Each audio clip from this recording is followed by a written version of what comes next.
আজ সেই কোরআন আছে, হাদিস আছে,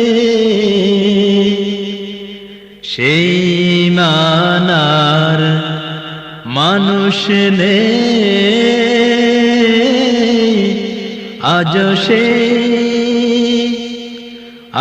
সেই কোরআন আছে, হাদিস আছে, সেই মানার মানুষ নেই।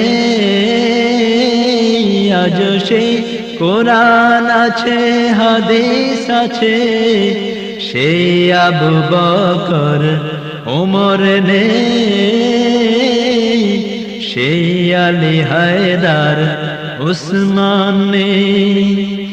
আজানে রসম আছে আগের মতোই, আজানে রসম